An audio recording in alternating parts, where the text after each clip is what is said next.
But I noticed in there you talk about something that came out last year that's gotten hardly any attention. Cy Hirsch, Pulitzer Prize winner, New Yorker magazine, comes out and even gives speeches saying that Dick Cheney was planning to paint up fake Iranian patrol boats, man them with Navy SEALs, and have them attack U.S. destroyers in the Strait of Hormuz to blame it on Iran. I love how you put that in your piece. That right there to the president should be plenty of evidence to open an investigation of 9/11, because you got Operation Northwoods you mentioned, you've got the Gulf of Tonkin. I mean, this seems like their favorite trick. Something you didn't mention in your letter is that letter that Gary Hart sent, that open letter to Iran, talking about, our government stages provocations, you better watch your butt. I mean, look, I know I'm ranting. Charlie, I'm glad that you put it in your piece about the whole situation where Dick Cheney wanted to stage attacks on our ships with Navy SEALs, dress up like Iranian soldiers on fake Iranian patrol boats.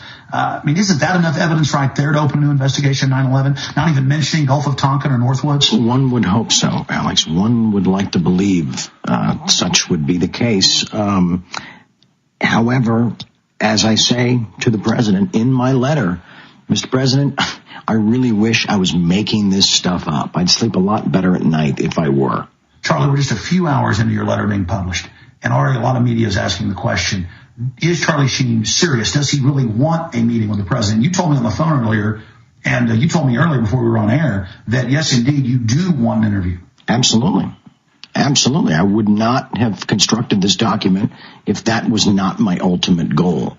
So is this letter to get his attention? I mean, I'm sure this is going to go across his desk. I would hope so. I would hope so. And if it doesn't, if for some reason this doesn't make it into his hands and I'm never granted my 20 minutes with my president, then I would urge the American people, I would urge anybody and everybody that has a stake in this, which would be all of us, to continue to apply the pressure, to continue to ask the questions, to continue to demand the truth. Charlie, in your gut, do you think the president's going to actually give you that interview? Because regardless, he's going to see the questions. And I mean, millions of people now are going to be reading your letter and they're going to be asking these questions. So either way, the truth wins. And the truth always wins, Alex. The truth is unchanging, as I stated earlier. If the president ignores this, that's on him. If he accepts it, that's on me.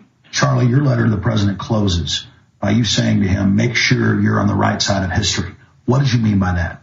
What I meant by that, Alex, was that this is his chance to do the right thing. And for much too long now, our government has been on the wrong side of history. Charlie, when I read your letter, what really hit me was that this sounded like the president. In fact, I noticed that some of the things in his responses were quotes or paraphrased quotes from things he's actually said. You did your research on this. How long did it take you to write this letter?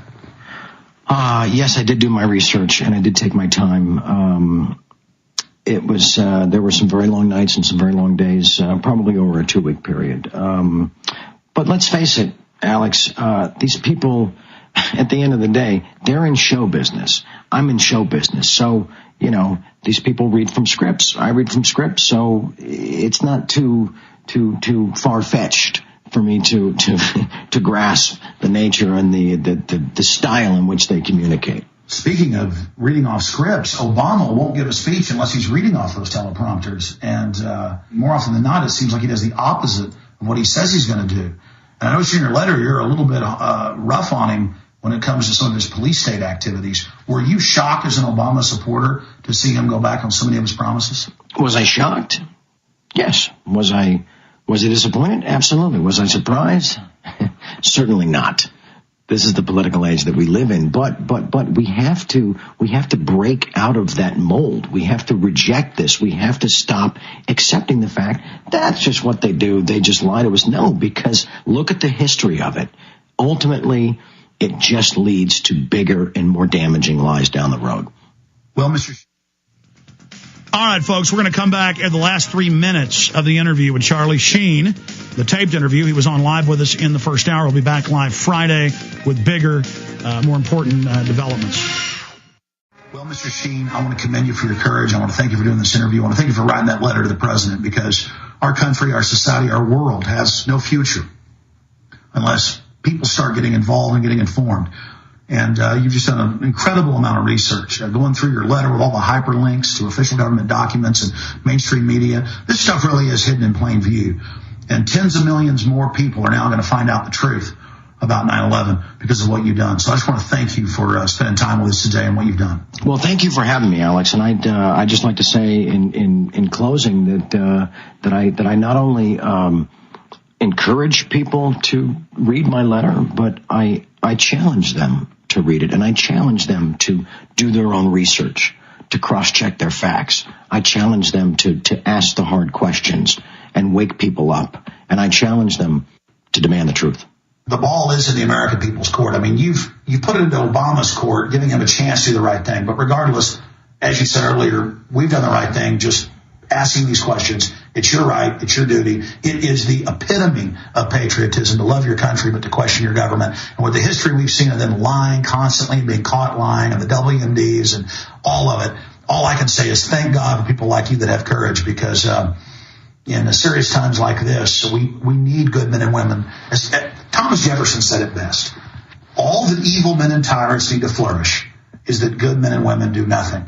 And thanks to good people like you, Charlie, we've got a fighting chance. And that time I was on CNN, and then, of course, and there's one other quote I love, and that was by Mark Twain. In the beginning, a patriot is a scarce man, hated and feared. But in time, when his cause succeeds, the timid join him, because then it costs nothing to be a patriot. And you, Charlie Sheen, are a patriot. Thank you for spending this time with us today. Thank you, Alex. Okay, ladies and gentlemen, that was the 21-minute audio interview I did a few weeks ago at his home. We have a video that's pretty hard-hitting. Aaron's been spending a week on it, and it's video Charlie Sheen editing it together. That's coming up tomorrow. Tomorrow, we're going to be playing that, and then Charlie Sheen for a full, at least 30-minute, maybe longer interview coming up on Friday on 911. Today is 999.